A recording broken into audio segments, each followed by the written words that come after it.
신구약 성경을 딱 절반을 잡고 딱 펴면 나오는 성경이 시편입니다. 그래서 이 시편은 어떤 이 위치상 단순히 성경의 중심에 있는 것이 아니라 모든 신학의 요약이라고 4세기의 가이사랴의 감독 바실은 말했습니다.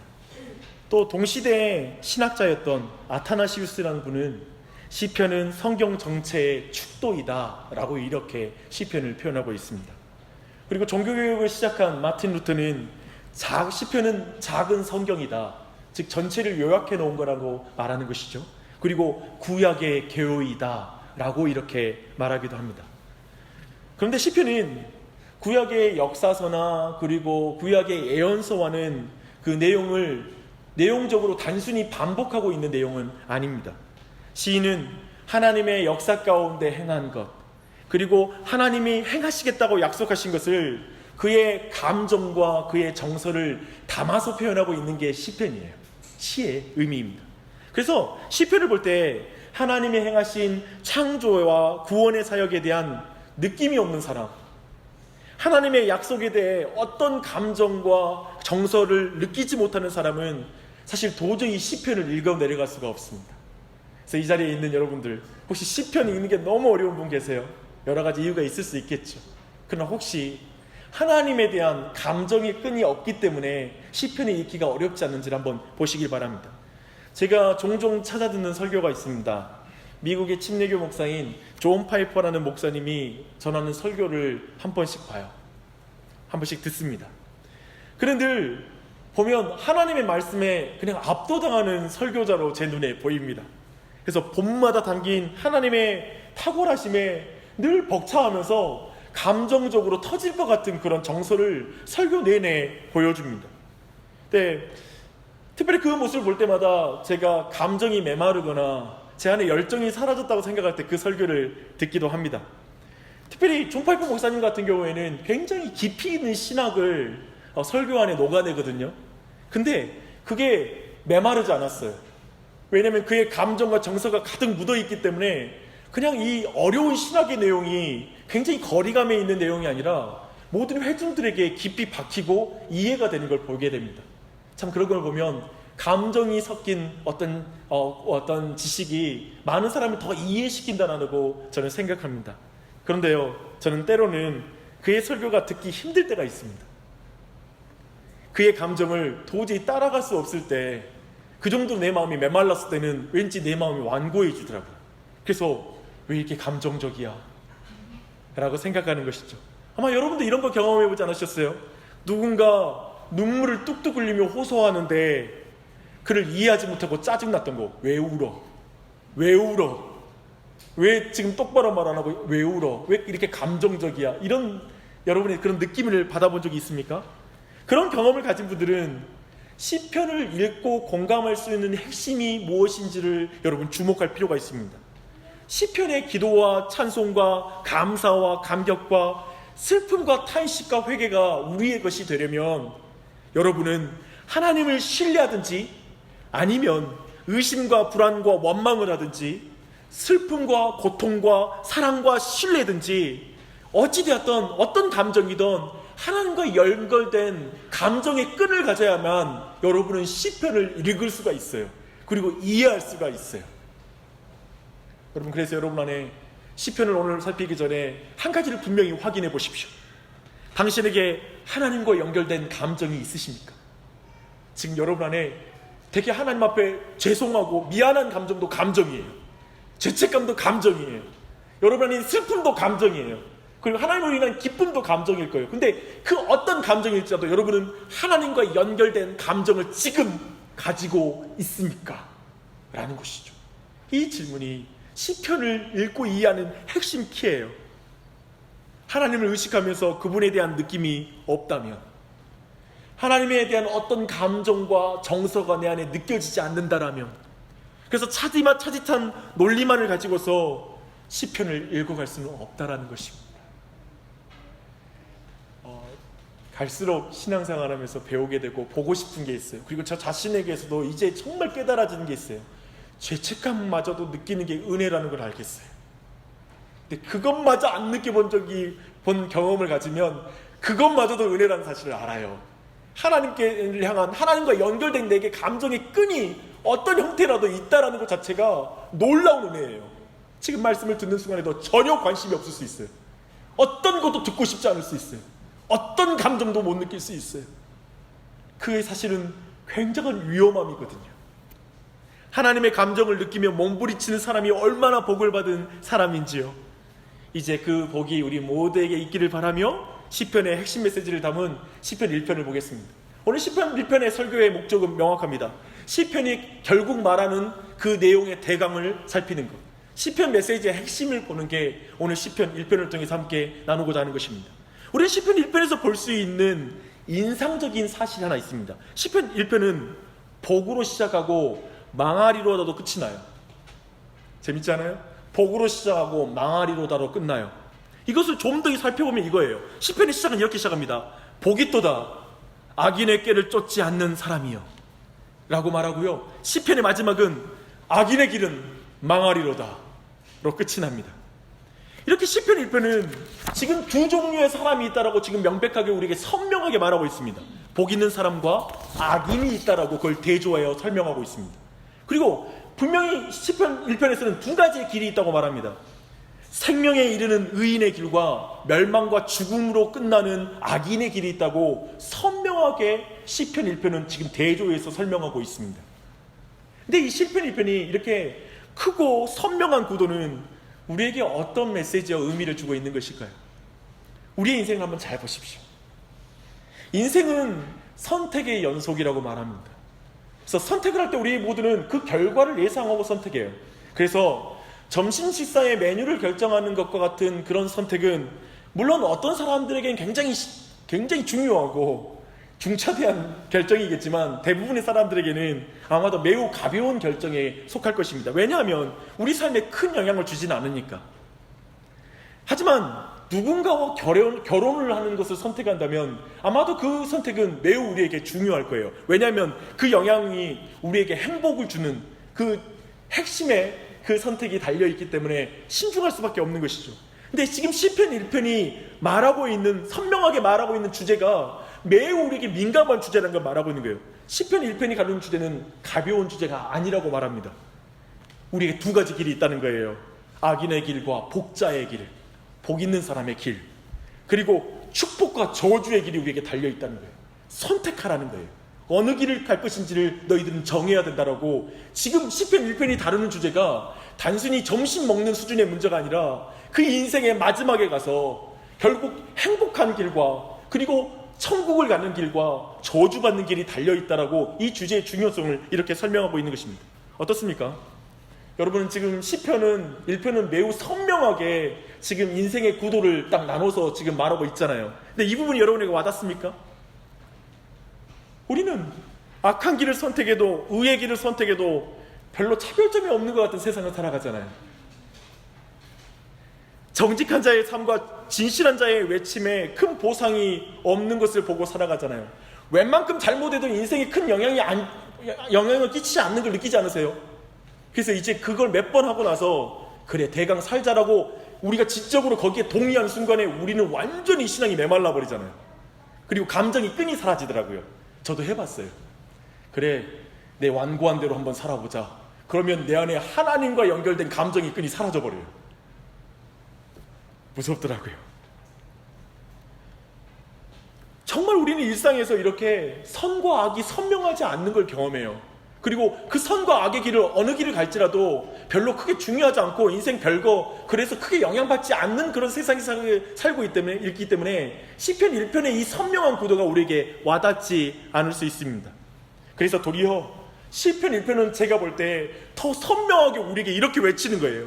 나의 자녀들아, 헷갈리지 마라, 속지 마라. 세상에서는 두 가지의 분명한 길이 있다. 악인의 길과 복인의 사람의 길이 있다. 지금 그 길이 똑같은 길 위에 있는 것처럼 보일지라도 하지만 그 끝은 분명히 갈린다. 확실하다. 선명하다. 라는 걸 도리어 시편 1편은 우리에게 말하고 있는 것입니다.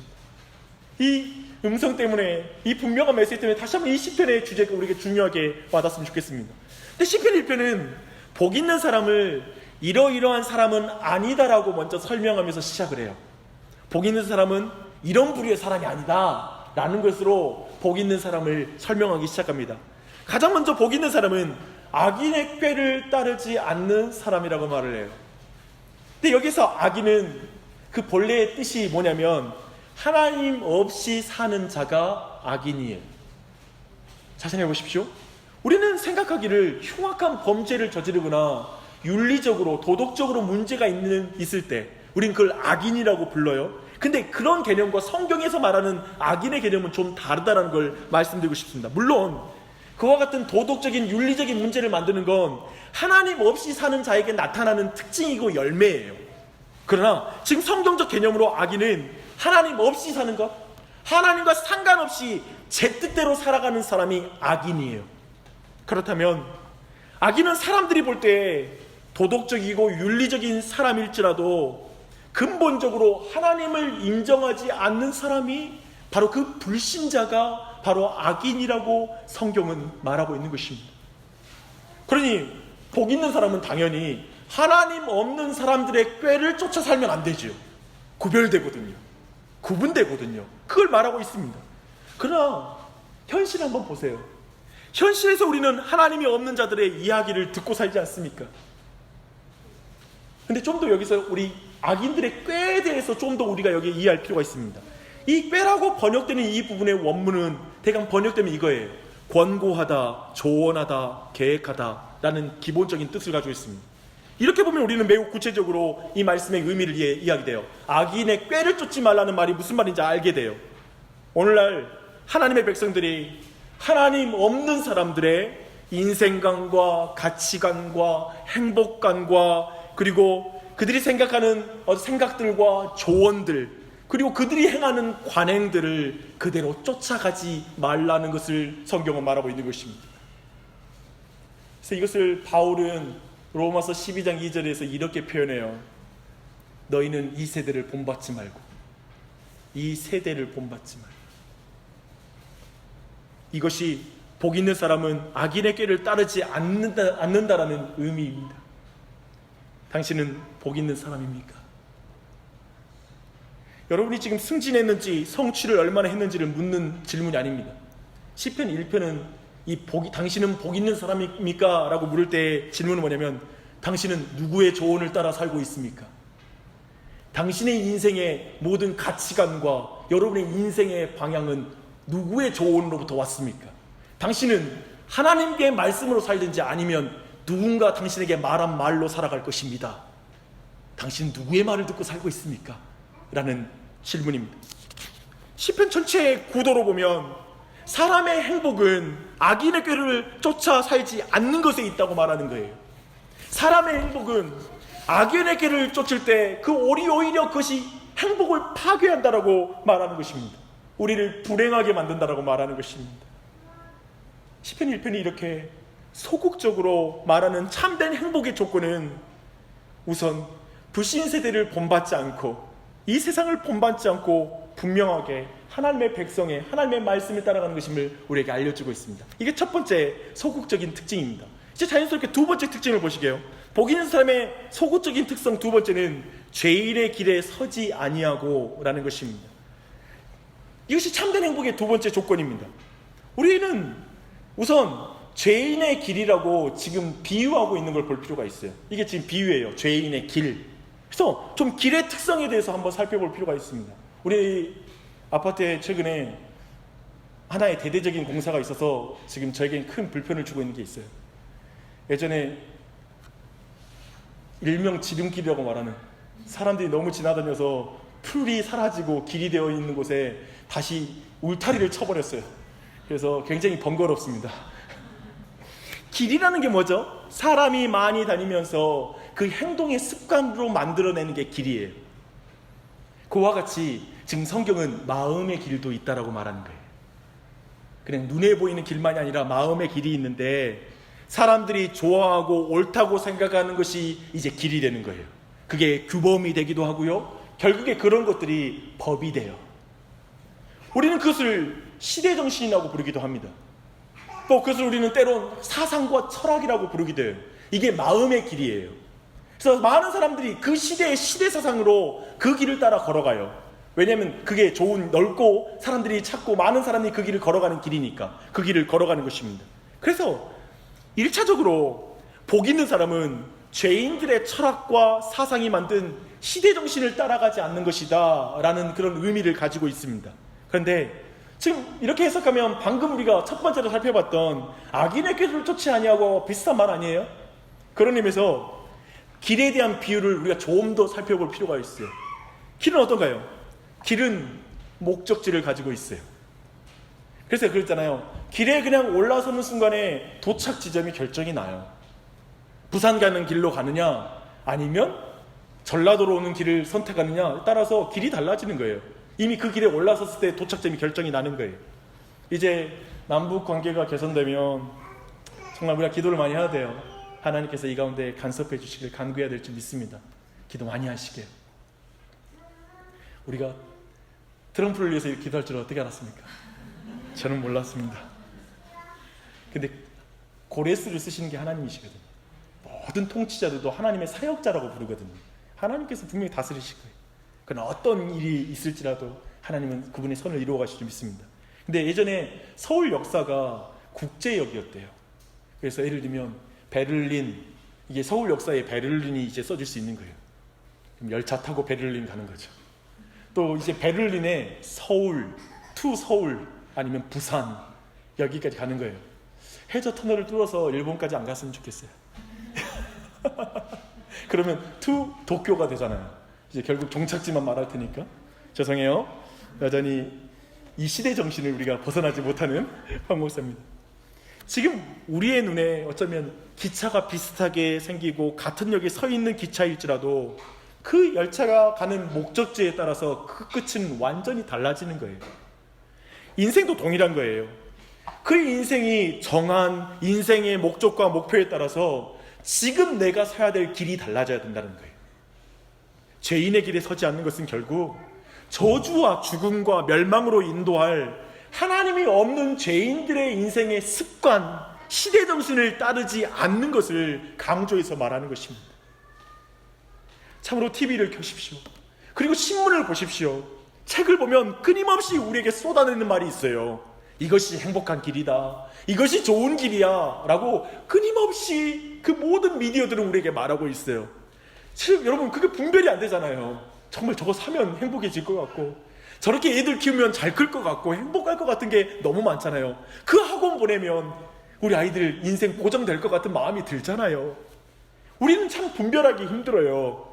주일이면 교회에 오는 게 맞는 것인지 그냥 집에서 그냥 잠자고 있는 게 좋을지 매일 기도하는 자리를 지켜야 하는지 교회에 속해야 하는지 모든 것이 별 차이가 없어 보여요. 그냥 열심히 살면 다 되는 것 같아 인생이. 현재 눈에 보이는 현실에서 분별이 되지 않을 때 항상 기억하셔야 돼요. 그 분별법에서 그 현실에서 우리가 어떠한 길을 갈지를 분명히 결정하는 방법은 뭐냐면 하나님 앞에서 올바른 목적과 목표에 이르게 하는 그 길을 선택하라는 거예요. 이 길을 타면 내가 하나님과 동행하고 하나님으로부터 도착하는 길이다. 그 종착점을 보고 지금 선택할 수 있다는 거예요. 열차의 모양으로만 보면 어디로 가는지 모른다니까요. 종착지에 대한 편말을 봐야 뭘 타야 될지 지금 알게 된다고요.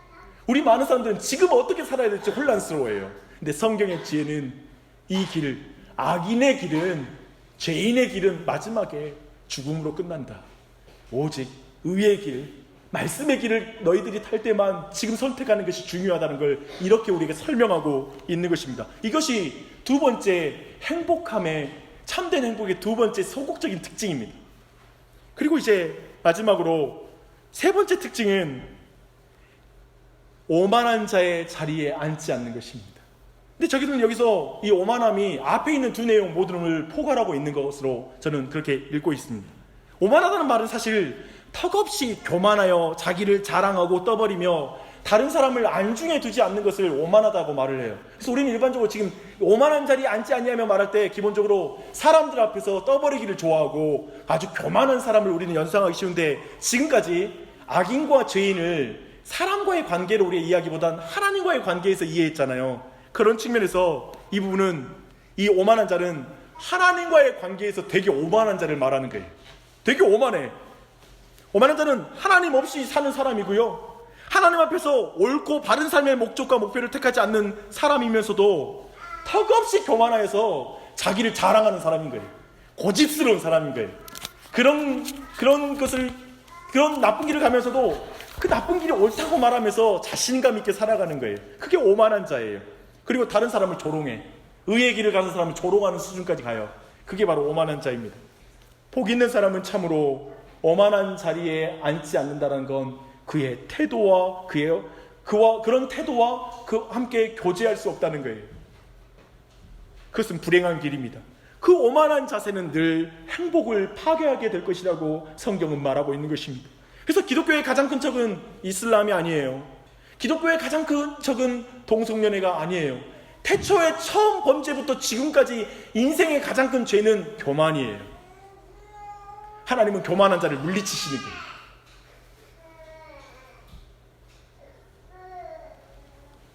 이렇게 시편 1편은 복 있는 사람에 대해 먼저 소극적인 시각에서 우리에게 가르쳐주고 있어요. 복 있는 사람은 이런 사람이 아니다 라고 말한 이유는 이제 복 있는 사람은 이런 사람이야 라는 걸 한 방에 설명해 주려고 세 가지로 설명을 했습니다. 그래서 이 메시지는 의인과 악인 그들의 길의 결국을 구분하기 힘든 이 세상에서 지금 우리 모두에게 큰 확신을 주고 싶은 거예요. 둘의 길을 명백하게 구분해서 그것을 분별하게 하기를 원하는 것입니다. 다른 식으로 표현하면 지금 반면 교사를 먼저 경험하게 해준 다음에 이제 본받을 만한 교사를 등장시킴으로 말미암아 지금 시편 1편은 행복한 삶의 비밀을 우리에게 알려주고 싶은 거예요. 선명하게. 사실 이것이 우리의 인생에서 경험하는 매우 효과적인 학습 방법 아니에요? 반면 교사를 경험할 때 사람들은 진정한 교사를 갈망하게 돼요. 그렇잖아요? 직장에서 정말 탁월한 리더를 만나기보다 너무나 부족한 리더를 만났을 때 여러분은 진정한 리더를 사모하게 되잖아요. 기대하게 되잖아요. 우리는 인생의 쓴맛을 보면서 진짜 단맛을 사모하게 되잖아요. 그게 인간의 어떤 그 본성입니다. 악인들의 꾀에 속은 사람, 공허한 목적지로 데리고 가는 수많은 조언에 이 세상의 말에 진력이 난 사람, 오만하게도 분명히 속고 있음에도 수백 번, 수천 번 실패한 나의 방식으로 살아가는 인생들. 제가 보니까 어느 정도 이제 40대가 넘어가면 50대가 넘어가야 좀 꺾일까요, 이게? 그래, 질려. 내 고집대로 해도 안 되는 거에 질렸다라고 느낄까요? 그 사람은 이제 행복한 삶의 올바른 특성을 배울 준비가 됐어요. 내가 질려 나는 사람. 제가 볼 때 이게 그리스도인의 특징인 것 같아요. 이제 내 힘대로 사는 게 질리는 거지 좀. 이게 감각이 빨리 오는 거죠. 우리라고 해서 내 힘대로 안 삽니까? 예수님 믿으면서 순간순간 내 힘대로 살려다가 실패하고 하죠. 근데 그리스도의 특징은 뭐냐면 그냥 그 감각이 있어요. 이래서 안 돼. 내 힘대로 살아서 이게 되는 게 아니야. 너 왜 예전에 실패한 대로 그대로 따라가서 똑같이 되려고 그러니? 이러지 말자. 악으로 갚으면 안 돼. 네 기분대로 하면 안 돼. 그래서 좋은 게 하나도 없어. 이렇게 그냥 우리는 그런 말 하게 되잖아요. 지금 그런 상황이에요. 복된 자의, 그래서 이제 성경이 말하는 복된 자의 긍정적이고 적극적인 모습은 뭐냐면 오직 여호와의 율법을 즐거워하여 그 율법을 주야로 묵상하는 것입니다. 어때요? 지금 여기서 한번 보십시오. 지금 복 있는 사람과 악인 그리고 죄인 오만한 자를 구별하는 조건은 하나님의 율법에 대한 태도가 그걸 나눈다는 거예요. 다르게 말하면 사람의 행복 조건이 하나님의 율법이요 그리고 그 율법을 지키는 것에 달려있다라고 우리에게 말하고 있는 것입니다. 이게 사람의 행복 조건이라고 시편 1편을 말하고 있어요. 그런데 여기서 많은 사람이 지나치는 성경의 표현이 있어요. 좀 이상하게 생각해야 되는데 이상하게 생각하지 않고 넘어가는 표현이 하나 있어요. 근데 그게 오늘 본문 해석에서 매우 중요해요. 그게 뭐냐면 우리는 앞에서 복 있는 사람이 악인이나 죄인이나 오만한 자가 아니라고 배웠잖아요. 그러면 여기에서 좀 라임을 맞춰야 되잖아요. 여러분 라임이라는 말 아시죠? 맞추면 이렇게 이걸 번역해야 돼. 그러면 복 있는 사람은 선한 자, 의로운 자, 겸손한 자라고 하면 라임이 딱딱 맞아떨어져요. 그래서 이렇게 말해야 돼. 복 있는 사람은 그러니까 선한 자와 의로운 자와 그리고 겸손한 자야 라고 표현하면 돼요. 그런데 성경은 그냥 한 줄로 끝내는 거예요. 오직 여호와의 율법을 즐거워하여 그 율법을 주야로 묵상하는 자가 복된 자다라고 말하는 거예요. 지금 엉뚱한 이야기를 하는 것 같아요. 여기에 성경이 말하는 복된 자의 정의가 들어있어요. 사람들은 복을 달라고 말하고 복받은 사람이 되기를 간절히 원합니다. 저는 여러분 안에 그런 기도가 더 있길 바랍니다. 복받은 자가 됐으면 좋겠어요. 그런데 그 복이 뭐냐라고 묻는다라면 율법이란 원래 가르침이라는 의미가 있거든요. 그래서 율법은 선과 악을 알려주는 하나님의 가르침이 율법이에요. 그렇다면 시편 1편이 말하는 복 있는 사람은 하나님이 말하는 삶의 규범대로 선악을 분별하며 인생을 사는 것이 바로 하나님이 말하는 율법이에요. 그래서 이 의미는 뭐냐면 하나님의 말씀으로 통치하는 것을 받아들이고 순종하는 것이 복된 삶이다. 하나님의 말씀에 통치를 받는 삶, 그게 복된 삶이다 라는 게 율법을 주야로 묵상한다, 율법을 기뻐한다라는 그 의미입니다. 그렇다면 선악의 개념은 명백하게 지금 정의하고 있는 거예요. 하나님의 말씀하신 것에 순종하는 것이 선이고요, 하나님 말씀에 불순종하는 것이 악한 거예요. 그래서 복 있는 사람은 스스로 이게 중요해요. 스스로 선과 악과 행복과 불행을 판단하고, 그래서 스스로 열매라는 물질을 통해 하나님과 같이 되려고 했던 아담의 길을 걷지 않는 거예요. 자식이 기분대로 살지 않는 거야. 자기 마음대로 살지 않는 거야. 사람들은 복받은 걸 뭐라고 하냐면, 그리고 형통을 뭐라고 말하냐면, 자기가 생각하는 대로 하나님이 들어주는 게 형통이고 그게 복이라고 말하는데, 성경 시편 1편은 완전히 뒤집는 거예요. 그게 아니라는 거예요. 하나님의 말씀에 다스림을 받는 게 복이다. 그게 형통이다. 네 인생 가운데 네 생각대로 안 되는 것이 있을 수 있다. 그러나 하나님의 뜻이 이루어지는 게 형통이다. 그 율법을 주야로 지킨다는 형통하리로다 라고 말하는 의미가 그 의미인 것입니다. 그런 의미에서 라임을 맞추지 않고 율법과 복된 자를 연결하는 것은 선한 사람, 공의로운 사람, 겸손한 사람은 율법, 곧 하나님의 통치를 받아들이는 것을 떠나서는 설명할 수 없다라는 것이죠. 그래서 스스로 사색하고 스스로 노력하고 좋은 자질을 가지고 착한 사람 된 것이 복된 사람이냐? 아니다. 그저 너가 착해서 의로운 사람으로 살아가는 게 복된 사람이 아니다. 그냥 겸손한 성품 가지고 있는 게 복이냐? 그게 아니다. 오직 여호와의 율법을 즐거워하여 그 율법을 주야로 묵상하는 자가 바로 선하고 의롭고 거룩한 자이다, 겸손한 자이다 라고 성경은 말하고 있는 것입니다. 그러니까 모든 개념에 더 깊은 의미를 우리에게 알려주고 있는 것이죠. 그래서 복 있는 사람은 악인의 생각과 꾀를 따르는 대신에 오직 하나님의 가르침을 따라 살아가는 거예요. 이제 이 구도가 구분이 되시죠? 그리고 그의 삶의 목표와 목적이 다른 세상의 가르침을 따르는 것이 아니라 하나님의 율법이 가르치는 인생의 목적과 그 방향을 향해 나아가는 거예요. 그게 복이에요. 복 있는 사람은 이제 하나님 앞에서 오만한 자세를 버리고 오직 하나님의 율법, 곧 가르침 앞에 겸손하게 순종하는 것이 바로 복 있는 자예요. 이렇게 지금 설명하는 거예요. 철저하게 성경은 복을 율법과 하나님의 말씀과 연결하는 거예요. 말씀을 떠나서는 복을 볼 수 없는 거예요. 이걸 도리어 지금 시편은 이렇게 이 구도를 라임을 맞추지 않아서 도리어 이걸 강조하는 거예요. 오직 하나님의 법에 대한 태도로 그 삶에서 복을 발견할 수 있다라고 우리가 설명하는 것입니다. 참 시편도 우리가 늘 설교에서 듣던 그 당연한 말을 좀 반복하는 것 같지 않아요? 요즘 신명기 보고 있는데요, 시편 1편은 신명기에 있는 그 내용을 그대로 옮겨놓은 것 같아요. 쭉 내용 보면 신명기 28편 2절 말씀이 이렇습니다. 내가 내 하나님 여호와의 말씀을 순종하면 그 모든 복이 내게 임하여 미치리니. 28장 15절 내가 만약 하나님의 말씀을 순종하지 아니하면 이 모든 저주가 내게 임하리라. 지금 우리는 계속 성경을 보면서 뭘 확인해요? 왠지 성경의 핵심 메시지로 돌아가면 동일한 것을 계속 다양하게 반복하고 있다는 걸 느끼지 않으세요? 그래서 어떤 사람은 똑같은 이야기 하네 라고 느낄지 몰라요. 근데 단순 반복은 아니에요. 최소한 우리는 이러지 않잖아요. 동일한 재료로 볶고 삶고 찌고 그 다음에 뭐 끓이고 해가지고 음식 나오는 걸 짜증내지는 않잖아요. 그게 맛의 다양함을 느끼면서 어쩜 이런 맛이 느낄 수 있지? 이러면서 그걸 신기해하죠. 도리 우리는 성경에서 어쩌면 동일한 주제의 반복일 수 있어요. 하지만 시편은 그걸 복고 슬픔과 기쁨과 그리고 즐거움과 환희와 이런 모든 감정으로 그걸 볶고 삶아가지고 다시 새롭게 우리에게 전달해 주는 거예요. 그게 시편의 묘미이죠. 그래서 그것을 우리는 식상하게 여기지 않아요. 시편은 놀랍게 우리에게 모든 신학적인 내용을 우리에게 신선하게 전달해 주고 있어요. 근데 이 시편 1편의 한 가지의 질문에 여러분 주목하십시오. 그렇다면 당신은 율법을 즐거워하는가? 그 율법을 주야로 묵상하고 있습니까? 라는 걸 질문하고 있는 거예요. 저는 이게 시편의 독특함인 것 같아요.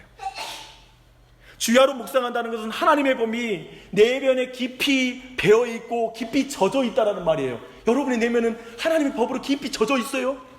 그래서 자신도 모르는 사이에 말씀이 막 흘러나오는 단계가 그 말씀을 묵상하는 단계예요. 묵상이란 또한 마음과 입으로 조용히 읊조리는 것을 말해요. 그 조용히 읊조리는데 누구에게 말하는 거죠? 하나님의 말씀을 자신에게 말하는 거예요. 우리는 뻔한 답 다 알아요. 그런데 그 말씀을 묵상하지는 않아요. 그렇지 않아요. 또 우리는 정말 분별할 수 있는 또 한 가지 있어요. 복 있는 자는 율법을 지키는 자가 아니라 율법을 즐거워하는 자라고 말하고 있어요. 놀랍지 않아요? 성경은 율법 지키라, 그게 하나님께 복받은 자가 아니라 율법을 즐거워해라. 우리는 율법을 기뻐하지 않고는 묵상할 수 없다는 사실을 우리의 인생 가운데 경험해요. 여러분, 율법을 지금 시편 1편은 우리에게 이 질문하는 거예요. 너는 율법을 즐거워하니? 좋아하니? 억지로 의무감으로 말씀을 봐야지로 묵상은 안 돼요. 깊이 내 마음까지 젖어들기는 할 수 없어요. 시간은 지킬 수 있어. 근데 그 말씀이 내 삶에 젖어드는 것은 불가능해. 우리는 기뻐하지 않고는 묵상하는 것이 불가능해요. 그래서 성경은 끊임없이 강조해요. 기쁨이 없이는 기독교 신앙을 설명할 수 없어요. 하나님은 기쁨을 주지 않고 순종하라는 명령을 하는 법이 없어요. 항상 이게 같이 가요. 기쁨, 그리고 그 가운데 순종을 성경은 끊임없이 말해요. 우리는 기뻐하지 않고 묵상하는 것을 종교라고 말합니다. 그런데 종교까지 모든 사람은 갈 수 있어요. 그러나 율법을 즐거워하여 묵상하는 자리는 종교인은 갈 수 없는 자리예요. 근데 성경이 지금 시편이 말하고 있는 건 그 자리로 우리 모두를 초대하고 있는 것입니다. 사랑하는 여러분, 성경이 시편이 지금 말하고 있는 이 질문 앞에 서십시오. 당신은 여호와의 율법을 즐거워하여 그 율법을 주야로 묵상하는 복 있는 사람입니까? 복 있는 사람입니까? 우리는 아마 우리 대부분은 이 질문 앞에 너무 부끄러울 것 같아요. 목사도 그래, 목사도. 부끄러워. 설교 다 할 수 있어요. 연구하고 다 할 수 있어요. 근데 율법을 즐거워하는 마음은 안 생길 수 있어요. 그리고 그것이 내 마음에 젖어드는 것까지는 안 가요.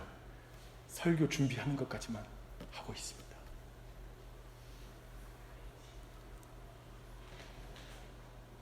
어쩌면 우리 모두는 그 자리에서 도리어 세상의 사상을 쫓아 목적과 방향이 없이 오만하게 내 생각을 고집하며 인생을 살아오는 순간이 우리 안에 많았을 것입니다. 무엇보다도 율법을 즐거워하는 자신과 그 율법을 묵상하지 않는 자신을 여러분은 보고 계실 것입니다. 즉 하나님의 다스림을 기뻐하고 하나님의 다스림에 깊이 푹 빠지는 것을 그렇게까지 내가 원하지 않는구라는 걸 느끼는 거죠. 자신을 발견하는 거예요.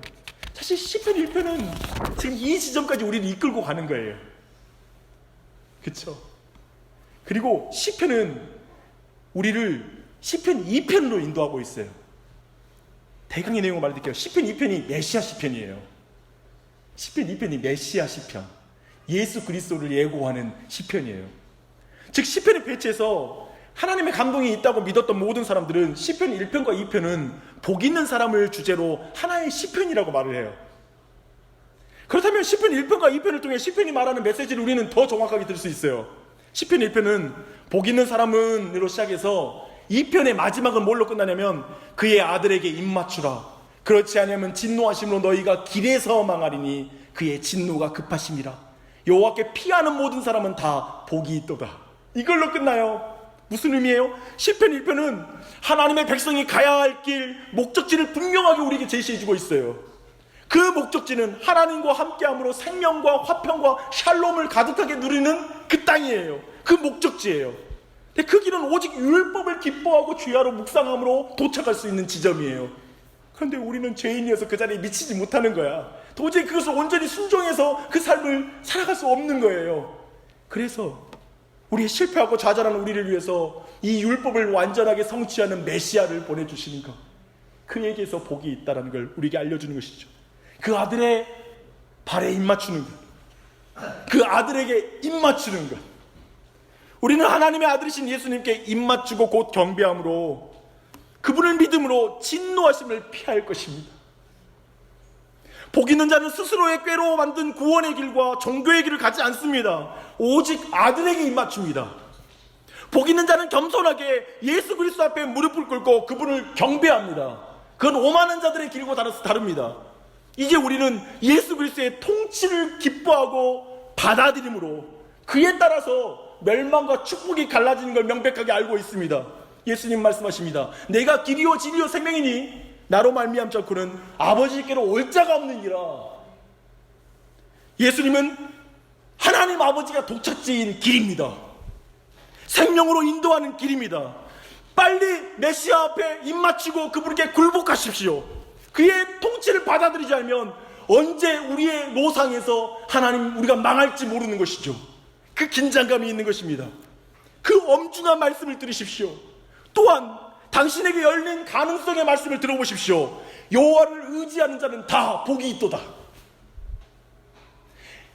그의 아들에게 입맞추는 자는 망하지 않을 거야.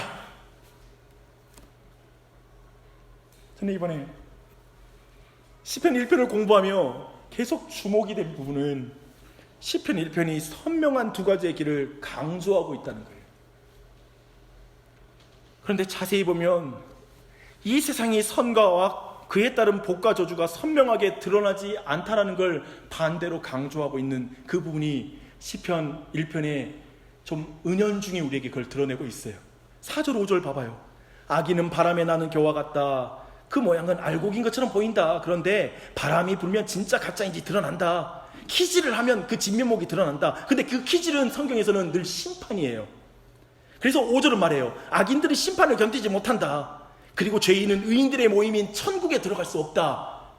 지금 매우 지극히 시편 1편을 우리는 종말론적으로 해석할 수 있어요. 지금 무슨 말이에요? 너희들이 마지막 날까지 이 땅에서 의인의 길과 악인의 길, 의인과 악인 그들의 결과를 선명하게 보지 못할 수 있다. 그래서 많은 사람들이 죄 짓고 가자, 똑같이 사는데, 똑같이 병들고 똑같이 어려운 일 당하는데 나도 죄 지을란다, 세상 사람과 똑같이 가련다, 그런 길을 선택하지만 기억해라, 마지막 날에 그 길이 분명히 나눠진다. 그 구도를 말하고 있는 것이죠. 그래서 시편의 메시지는 매우 선명해요. 율법을 즐거워하고 주야로 묵상하라. 그리고 죄인인 우리에게 더욱 분명하게 복음을 썰어내요. 그의 아들에게 입맞추라. 여호와를 의지하라. 오직 그분의 아들의 십자가 사랑을 알 때에만 율법을 즐거워할 수 있단다. 말씀을 부담으로 느끼고 말씀을 피상적으로 보고 있는 삶에서 탈피하려면 오직 불순종한 너를 위해 하나님의 아들이 모든 말씀에 순종한 그것을 믿어야 된단다. 그 사실을 받아들여야 된단다. 예수님의 다스림을 기뻐하라. 그의 통치를 받아들이라. 그분을 왕으로 모셔라. 그리하면 너는 행복할 수 있단다. 이 세상이 약속하는 거짓 행복에 속지 마라. 지금 비슷해 보일지 모르지만 마지막에는 확연하게 다른 도착지에 도착해 있을 것이다. 나를 믿어라. 주 안에 사랑하는 여러분, 하나님의 말씀으로 하나님의 통치를 받는 걸 기뻐하십시오. 다시 특별히 이 한 주 한번 하나님 말씀을 내가 정말 주야로 묵상하고 그 말씀 앞에 더 내 삶을 드리기로 결단하지 않겠습니까? 항상 그래야 되지만 이번 한 주에 내가 말씀 읽는 것을 정말 어떤 부분을 내가 시편을 다 읽겠다, 어떤 그런 소원을 가지고 한번 말씀 앞에 달려드는 그 은혜가 있었으면 좋겠어요. 단 십자가 사랑으로, 그 은혜로, 그 은혜가 우리 모두에게 있길 바랍니다. 성령님이 도우실 거예요. 여러분 시인이에요. 말씀을 따르는 길은 어려워요. 때로 고통스럽고 눈물 나고 온갖 감정이 다 있어요. 저는 시편을 보면 느끼는 건 감정의 다양함이에요. 항상 기뻐하라로 그냥 그걸 단순히 기뻐하라는 의미가 실실 쪼개고만 다닌다는 의미가 아니에요. 눈물도 있고 많은 게 있죠. 그 모든 것 하나님 다 담아내. 시인으로 살아보세요. 하나님과의 감정의 끈을 가져야 돼요. 저는 우리 온 교회 성도들이 하나님과의 감정의 이 끈이 있었으면 좋겠어요. 진짜 죄를 지으면 슬프고 하나님 말씀에 자기의 순종하며 너무 기뻐지고 그 감정의 끈이 없으면 우리는 시인으로 살 수가 없어요. 그런 은혜가 우리 모두에게 바랍니다.